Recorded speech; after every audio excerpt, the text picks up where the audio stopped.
Que o seu dia seja abençoado e repleto de paz. Bem-vindos. Hoje a gente vai mergulhar num material que, olha, toca numa frustração que eu acho que muita gente sente, mas talvez não saiba bem como colocar em palavras.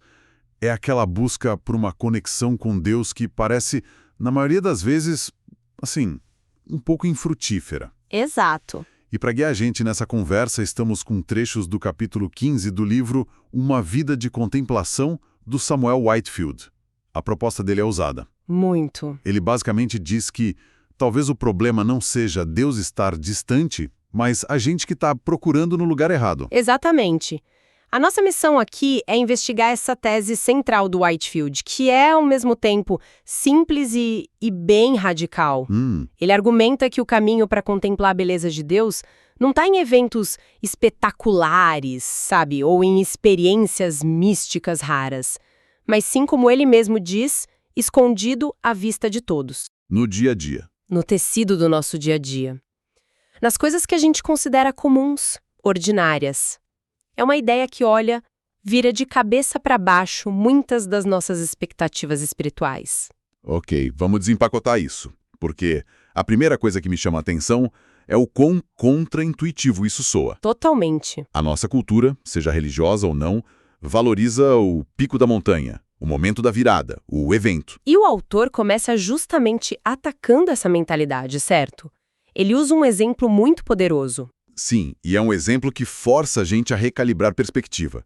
Ele aponta que quando Deus se tornou homem, ele não passou a vida indo de um milagre espetacular para o outro. Não mesmo. Pelo contrário, cerca de 90% da vida dele foi passada numa aldeia obscura, Nazaré, vivendo uma vida que, para qualquer observador de fora, pareceria perfeitamente normal. Um trabalho diário, rotina. Isso, um trabalho diário, relações com a comunidade, rotina.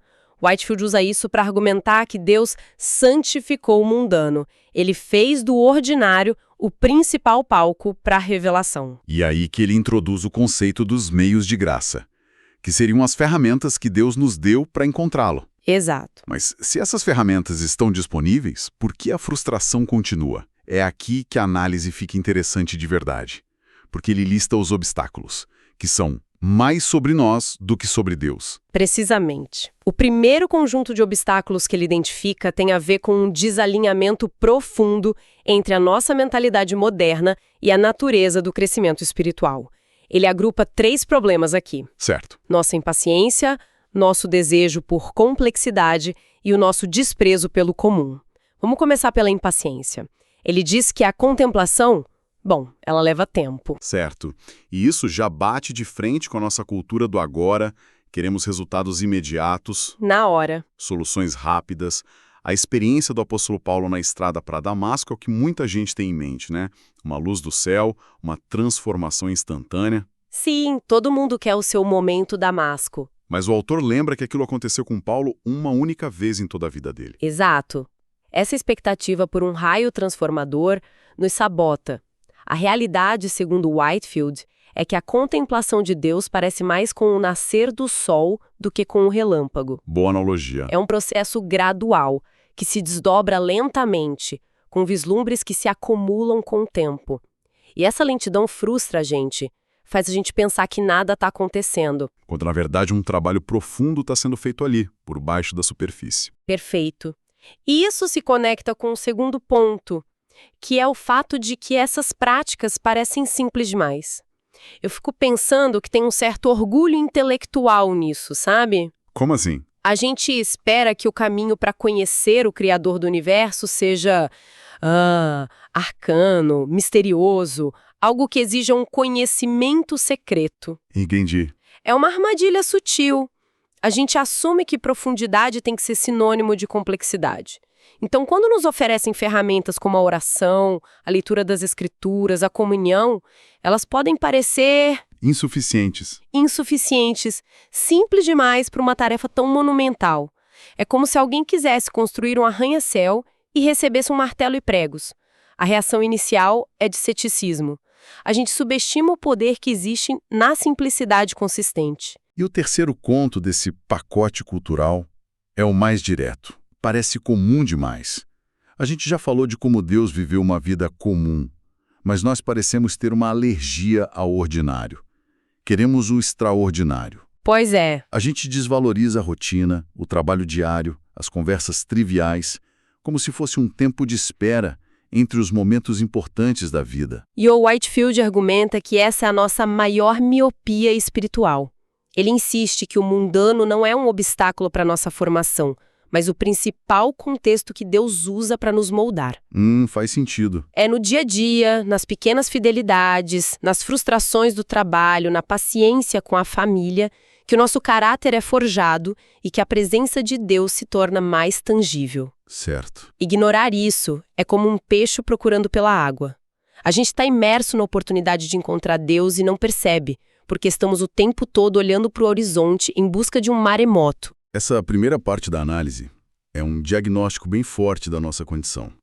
Basicamente, a gente está programado para procurar Deus de um jeito que ele geralmente não se apresenta. Exato. Mas o autor não para no diagnóstico. Ele passa para a parte que nos responsabiliza, o que ele diz que a gente precisa fazer a respeito. Sim, a segunda parte do argumento dele é sobre a nossa agência, a nossa parte. Ele apresenta outros 3 motivos pelos quais a gente negligencia as disciplinas espirituais, e todos eles exigem algo de nós. O primeiro é que requer ação intencional. Certo. E isso é um desafio direto à passividade. Entenda. Mas na prática, o que isso significa? Muita gente pode ouvir ação intencional e pensar, ótimo, mais uma coisa para minha lista de tarefas. Parece exaustivo. É uma ótima pergunta. Como o autor evita que isso se torne só mais um fardo de tentar mais? Essa é a questão crucial. A crítica dele é contra aquela mentalidade de orar por paciência e depois ficar esperando passivamente que um download de paciência aconteça. Ele argumenta que isso não é um relacionamento, é uma transação. A ação intencional que ele propõe é a de se colocar em situações que exijam as virtudes que a gente busca. É como aprender a nadar. Ok. Você não aprende lendo um livro sobre natação, você precisa entrar na água. A ação intencional é a nossa parte de entrar na água. Não é sobre tentar mais forte de forma abstrata, mas sobre se engajar ativamente nas práticas que Deus designou para o nosso crescimento. Faz todo sentido. A passividade não aprofunda nenhum relacionamento, né? Seja humano ou divino. E essa intencionalidade nos leva ao próximo ponto, que me parece um dos mais difíceis para nós hoje. Requer priorização. Sim.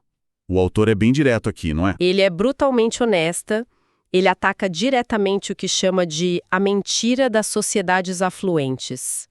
A ideia de que a gente pode ter tudo. Uau! Ele diz que não dá para simplesmente adicionar Deus a uma vida que já está transbordando de atividades, hobbies e compromissos.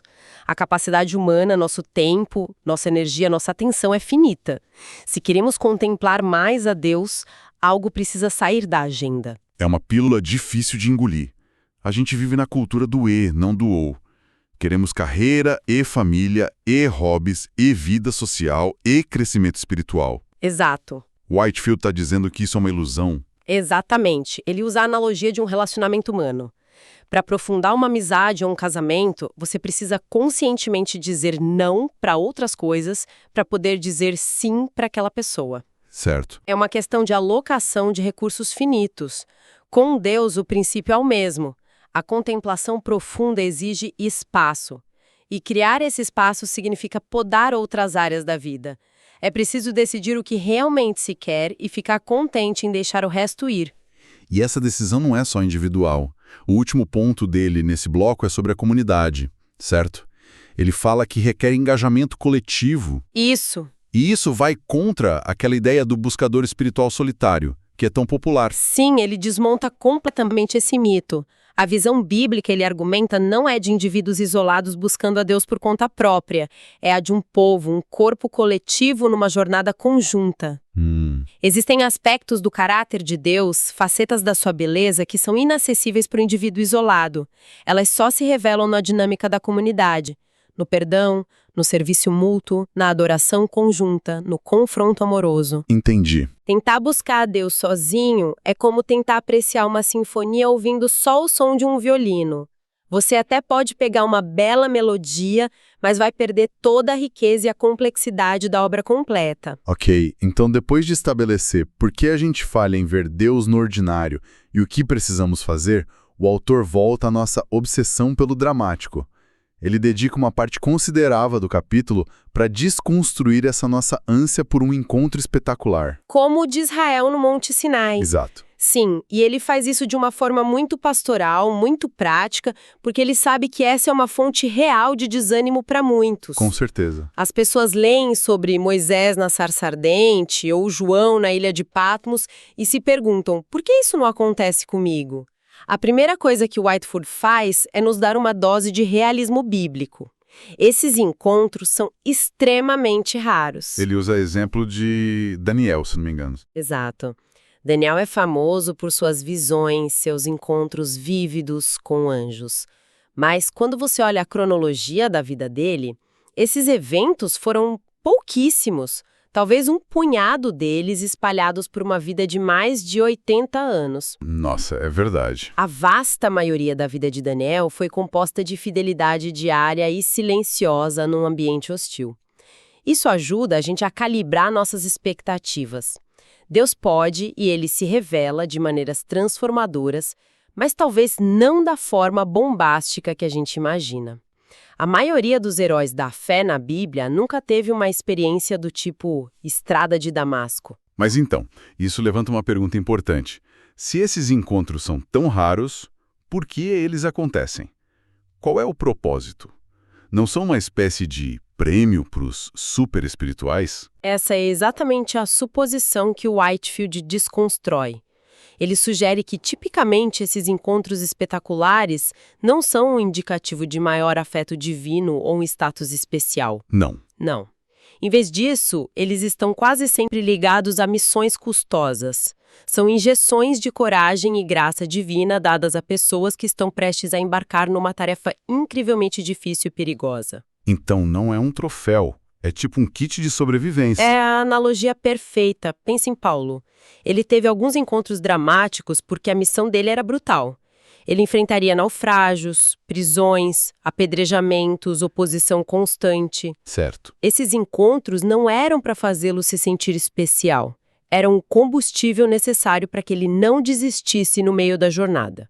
Portanto, em vez de cobiçar esses encontros, talvez a gente devesse ser grato por não precisar deles. Porque isso pode significar que a nossa missão, embora importante, não exige esse nível de intervenção. Exatamente.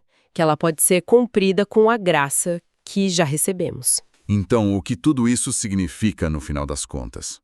Se a gente não deve ficar sentado esperando por um momento espetacular, qual é a postura correta? A mensagem central é que a chave é a fidelidade no mundano. Whitefield afirma que a transformação espiritual não é uma questão de ou isso ou aquilo. Não é crescimento gradual ou atividade dramática de Deus. É uma combinação. É uma combinação de ambos. Ele diz que é o isso e aquilo. Nós não podemos forçar os momentos dramáticos. Eles são dons soberanos de Deus. Mas o que a gente pode fazer é responder a ele com fidelidade diária, nos engajando nas disciplinas que ele nos deu. E ao fazer isso, na verdade, a gente se posiciona melhor para encontrar Deus, seja de forma sutil ou dramática. Precisamente. Ela aponta que muitos desses encontros espetaculares na Bíblia aconteceram depois de longos períodos de fidelidade no ordinário. A passividade, a espera por um grande evento, na verdade nos impede de encontrar Deus. A conclusão dele é um alerta poderoso e eu vou citar. Nossa ânsia pelo dramático e espetacular pode facilmente nos impedir de encontrar Deus onde Ele quer nos encontrar. É uma frase forte. É muito forte. O nosso desejo por algo grandioso pode nos cegar para a presença real e transformadora de Deus no pequeno, no diário. Resumindo, então, a grande lição que a gente extrai deste capítulo é uma mudança de perspectiva fundamental. O caminho para uma vida de contemplação não está numa caça incessante pelo extraordinário. Não mesmo. Mas na prática disciplinada de descobrir o sagrado no ordinário. Exatamente. A garantia que o autor oferece é que, Se nos engajarmos consistentemente nas disciplinas diárias ao longo do tempo, nós contemplaremos muito mais de Deus do que se ficarmos parados esperando que um raio caia do céu. Certo. E isso nos deixa com um pensamento final para reflexão. E qual seria? Se a formação espiritual acontece principalmente no mundano, como o autor argumenta, então a pergunta para cada um de nós é: quais atividades comuns do nosso dia a dia, o trabalho, o cuidado com a casa, o trajeto para o escritório, uma conversa com o vizinho, quais dessas atividades poderiam ser transformadas em atos de contemplação se fossem abordadas com uma nova intencionalidade? Uma ótima pergunta para se pensar.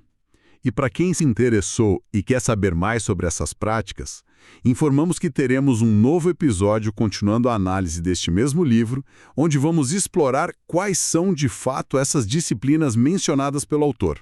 Vai ser muito bom. Deus abençoe todos os ouvintes.